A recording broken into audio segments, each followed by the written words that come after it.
just right now reading a comment KY posted on my last video. He's saying the music is those guys' job. Yeah, okay, yeah, I hear you. We'll see how it goes. I'm always wary of politicians. We'll see how it goes.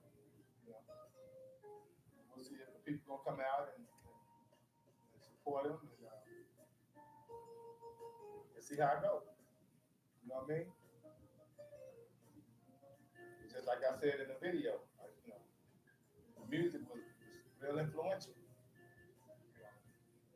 and not in a positive way. You dig? So we'll see how it goes. I mean, you got Ti, you have 50 Cent, you got a lot of these guys that's going to probably go that route. So we'll see how it goes. Family, like I said, I was just responding to K1 on the comment he posted about Scarface. How Scarface is here in Houston, running for city council. Like I said, I knew him back in the day, as an artist. Actually, when I was in Rice, him and Willie D and Bushwick, may you rest in love. He's come down to University of Houston downtown. My sister went there. He's coming there and handing out CDs and this and that. So they was real cool. Don't get it twisted. They was real cool. But it just it's weird with those politics. Now, if he can do something on a political level as a city councilman, because like you said, it has to start grassroots. It starts grassroots. And, politically speaking, I would definitely pretty much advocate being more politically conscious, community-wise, opposed to federal-wise. Because the decisions that your city councilmen can make, I guess, right there in your city, that could be more of a game changer. I guess for from the federal level, of course, it's it's going to be it's hit or miss, man. Like I said, those people, I've watched them for years. I've been in H-Town for a long time. Sheila Jackson Lee and Al Green, and those guys been in office many years. You did. I haven't seen a lot of progress. I've seen a lot of stuff going on. So Scarface can do something different than those guys, and we'll see how it goes. All right. But like I say, fam, this video, this live, actually, I wanted to address the 9/11 fund. Okay, Congress is about to end the 9/11 fund. Now, if you don't know what the 9/11 fund is, the 9/11 fund it's called the Victims Compensation Fund. This money was to go to all victims and to the family members during the 9/11 catastrophe in New York, Twin Towers and whatnot. And so they created a victims compensation fund for the family members and then for the first responders that lost their lives. Actually, they awarded them Congress awarded them actually set aside $7.3 billion. Like over, because there's going to be a lawsuit, right? And see, I think that's the thing that they haven't been talking about is that this Congress allotted $7.3 billion to the families and to the victims of 9/11 because these families were going to file a lawsuit, all right? And in that lawsuit, they were going to file a lawsuit against the airline companies, the corporations, right? And so to avoid the huge class action lawsuit against the airline companies, Congress stepped in and said that they would pay, the family members this amount of money. What's up, Ghost? All right. And so, so for the younger people that don't remember, I know you don't remember, but I actually at the time of 9/11, I actually was a firefighter and paramedic with Houston Fire Department, and I was that day I actually got off work. I was leaving the fire station the morning of that of the incidents. And so it was, I had a different perspective of it because I know we had a lot of firefighters from HFD drive up to New York, all right, and so they themselves were exposed to you know a lot of the asbestos, a lot of the respiratory cancers that were created in that mess. Daniel, okay, and you heard this on P? That's what's up. Yeah, yeah. What do you hear about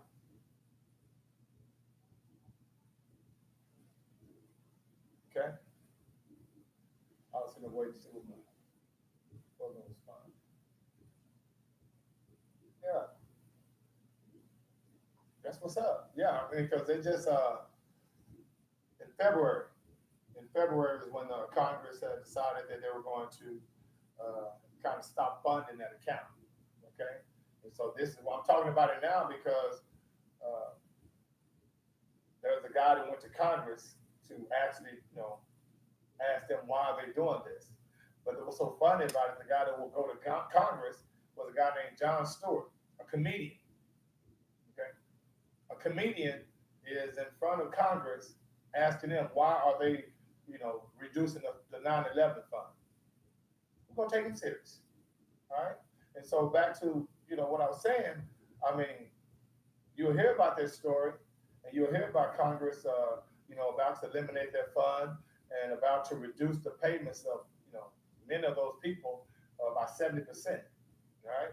And they say it's only $2 billion left. Matter of fact, let me go ahead and I'm gonna play something real quick, and it kind of tripped me out. But listen to this real quick.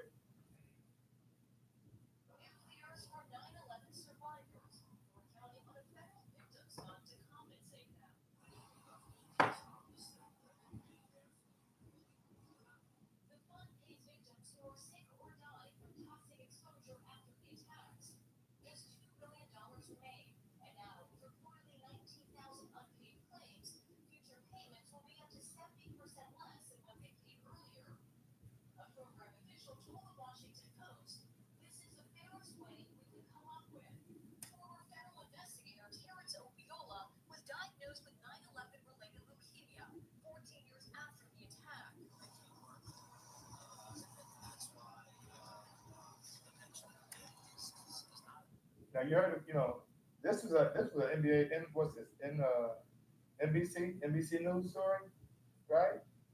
And it was saying how they're gonna reduce it by 70%, and Congress says that they only have $2 billion left in that $7 billion fund. All right, and basically everybody who was getting paid in that fund about to stop getting paid, and until that $2 billion run out. Now those who are getting paid, their payments are about to be reduced by 1%. All right, what's up, Marcus? Child's World, what do you do?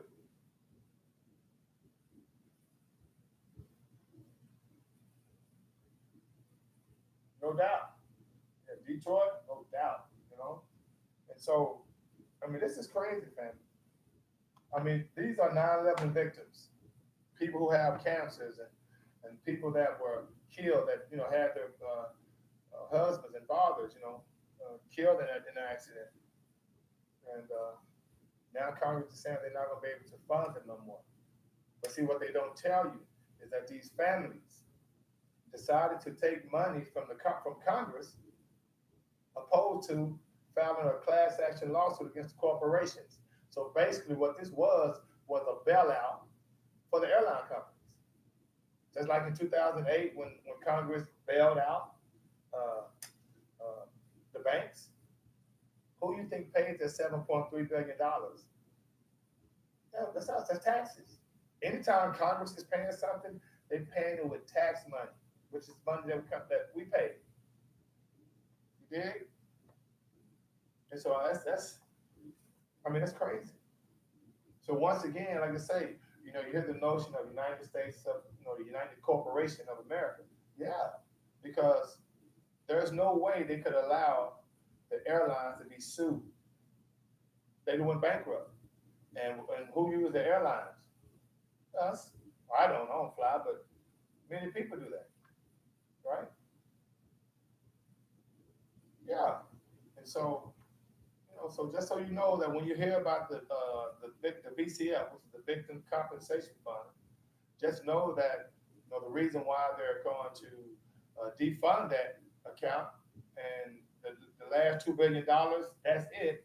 The reason why, because they don't want those people to sue the airline company. All right, they got bailed out. The airlines got bailed out, and now, like in 2008, and then let's think about this for a minute. Okay.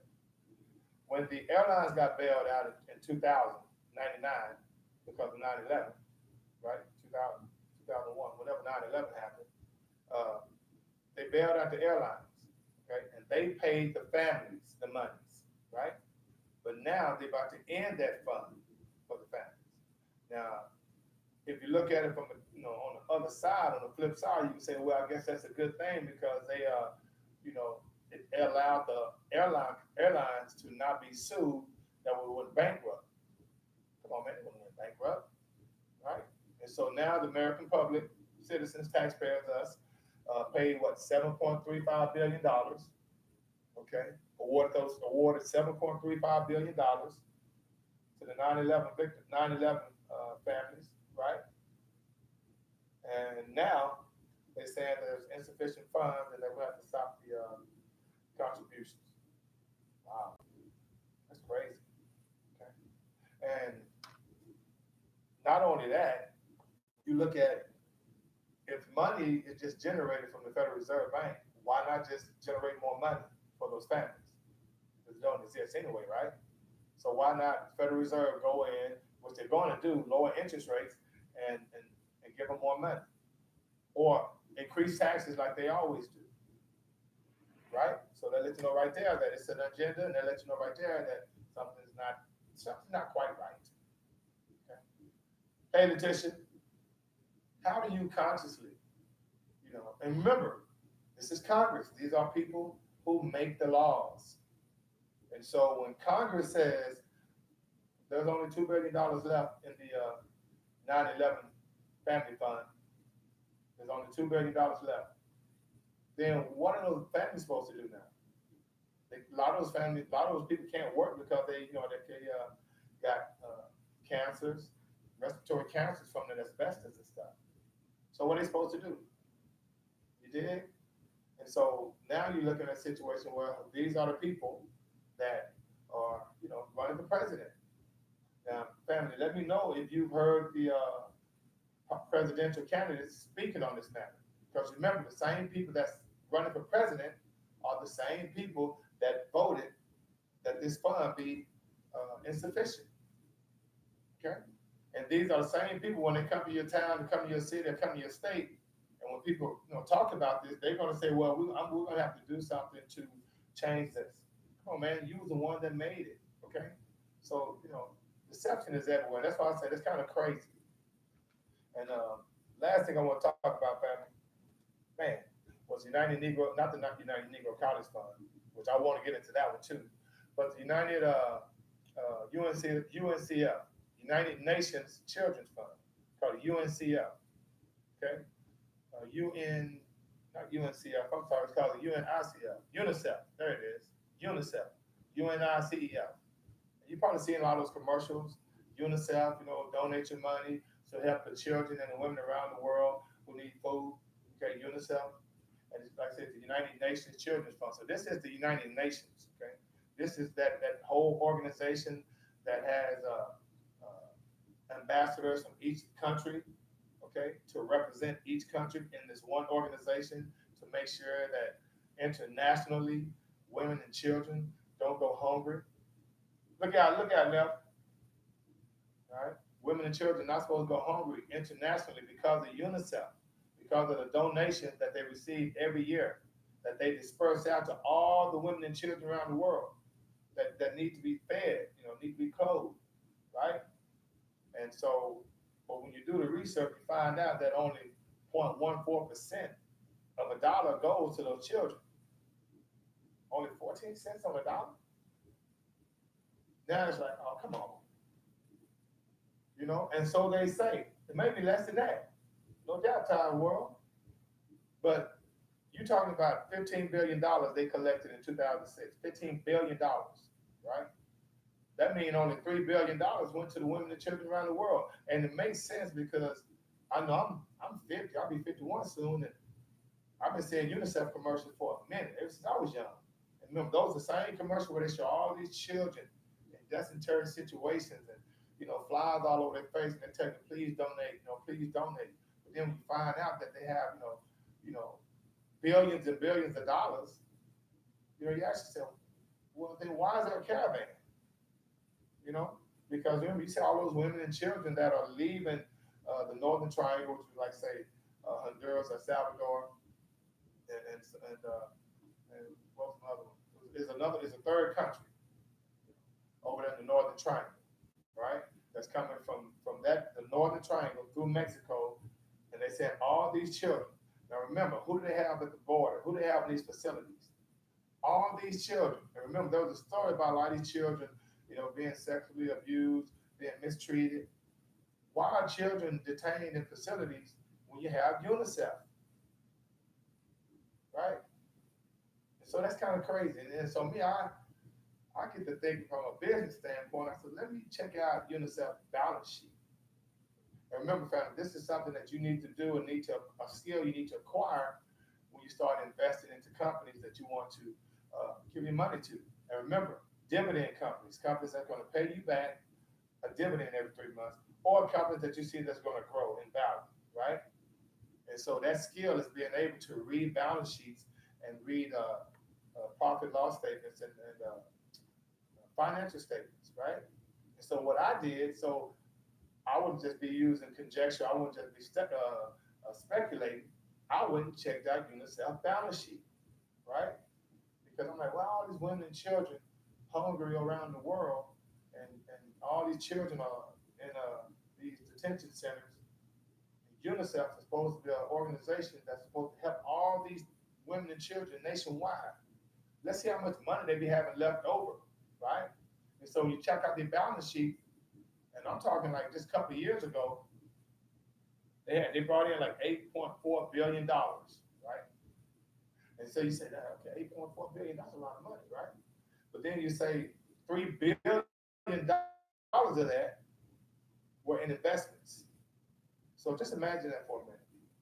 If UNICEF is investing $3 billion, what are they investing in? Assets, land, properties, equities, all kind of stuff. And it's making money, money, money. So we know that $3 billion in investments don't even touch all the money it's making off interest and the money it's making off capital gains and dividends, right? So that's really not even a true value of how much money they made in assets. That's it's not calculating the all of those capital gains and stuff. That's you find that stuff in a comprehensive annual report. But UNICEF balance sheet, man, I mean, after paying all their expenses and all that kind of stuff, and sending money to all the families that needed food and shelter, they still had $4 billion left over. And this after paying $1 billion to the employees. First of all, why you got to pay employees $1 billion if people are donating money to an organization that's supposed to be a philanthropic humanitarian organization? Then it's supposed to be more women and children accommodated, right? So and they have pension plans and everything. The employees for UNICEF, you know, that's a lot of money. And so I just thought that was pretty interesting, man. So, like I said, I just thought that was kind of crazy. You got UNICEF, who has billions of dollars left over in assets every year, and left over, in net assets, and then you have the 9/11 victims fund running out. Now, when you think that, because these are victims, a lot of women and children, when you think that UNICEF would help accommodate the families that's going to be left out over here, right? So you see all of this money in circulation, which, like I said, don't exist, it's just energy. All of these algorithmic money in circulation, and it's still a lot of women and children in dire straight situations. Wow, it's crazy.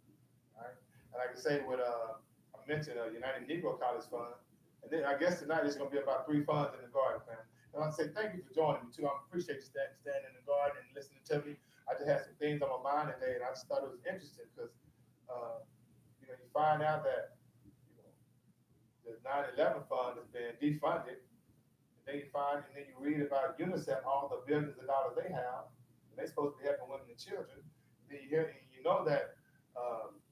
You have all these immigrants coming over to America, hundreds of thousands. They leaving their country because in their particular country, there's no food. Inflation rate is over 1,000%. So why isn't UNICEF there?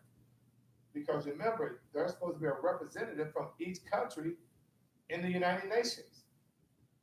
And so why isn't the representative from that particular country that's in these particular situations having more money donated to the causes of the country? I mean, think about Venezuela right now. Venezuela have a representative in the United Nations. So why isn't the United Nations coming to the aid of Venezuela? Why are people starving in Venezuela when you have UNICEF, which is supposed to accommodate women and children, all right, around the world, but they have billions of dollars left over on the balance sheet? And see, that's just information you need to know. That ain't right there. All right? That's not right. See, as an impact, that hurt my heart because I know, they make hundreds of thousands of dollars, or they pay hundreds of thousands of dollars to their employees and to the members of the board, but they don't make sure that the people that need this money and resources are getting the resources. Because see, that's all it's about, resources. Get the money, provide the resources. Okay. And then, of course, the last one I'm talking about, family, is United Negro College Fund, which is a joke because how do you have the United Negro College Fund, but your major contributor, all right, is the Koch brothers, which is, one of the richest in the world, and they pretty much over all of politics. The Koch brothers, you never heard of them.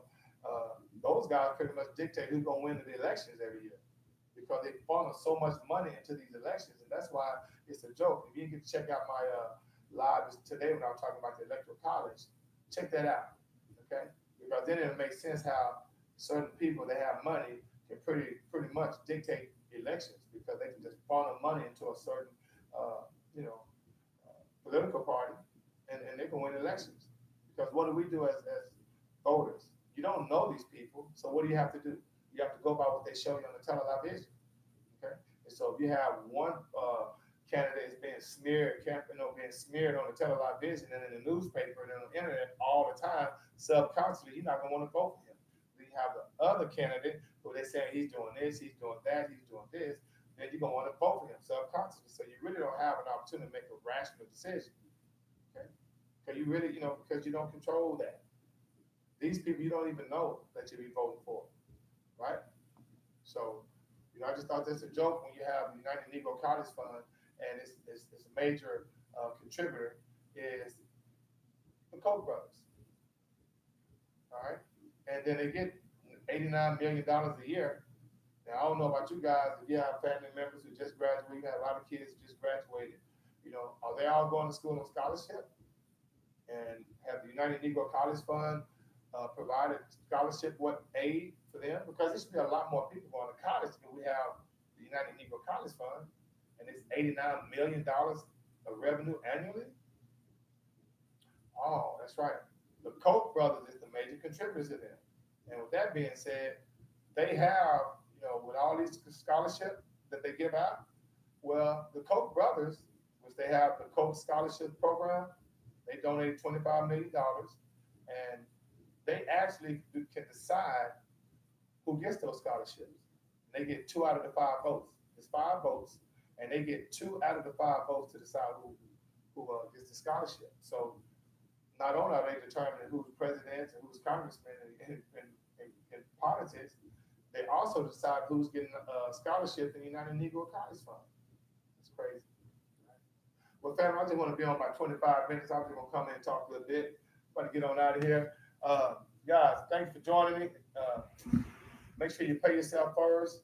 And a lot of this news that you hear, just like Trump says, fake news. I mean, you got people out here struggling, and then you have people out here just having all the money and not providing resources for people. So I'm gonna come back, family, with another video about actually how to read balance sheets and financial statements, because some of you guys are interested in investing. And before you choose a company to invest in, make sure that you know how they look, what they have. Don't just go by what somebody says. And I promise you, it's gonna be a good feeling when you're able to go look at a company's financials, okay, and make good decisions, opposed to just going and picking companies that they going bankrupt, and they'll be bankrupt in a year and you don't even know that. All right, but if you read their financial statements and balance sheets and quarterly statements and whatnot, you'll know not to deal with companies like that. And of course, right now, I wouldn't be messing with the market, because with the tariffs, with China, with Mexico, with Canada, I mean, it's going to be a lot of things going on, and this is all smoke and mirrors right now. Remember, the markets were down today. I think the Dow, the Nasdaq, and the S&P 500 all were down today. All right, and so it's been a roller coaster ride. All right, and so people that are throwing their money into the market right now, that's false gold. Actually, it's fool's gold. I'm sorry, because all the indicators are saying that the market is in its highest peak. And then, of course, the Federal Reserve is contemplating lowering interest rates. Trump is talking bad about the Federal Reserve. So it's like all of these geopolitical issues, they actually going to precipitate a recession. And so please do your due diligence right now. Like I said, I wouldn't, and just for entertainment purposes only, I wouldn't be investing in the market unless it's a sector that you know very well is going to grow in the future. I can't stress enough those two particular sectors we talk about all the time, cannabis and hemp. But I digress. Hey, Kelly. All right. So, family, we're gonna get on out of here. Like I say, make sure you pay yourself first, and make sure you have a goal and stick to it. All right. In the meantime, between time, may the Most High Side bring you joy. And being what is out of 5,000.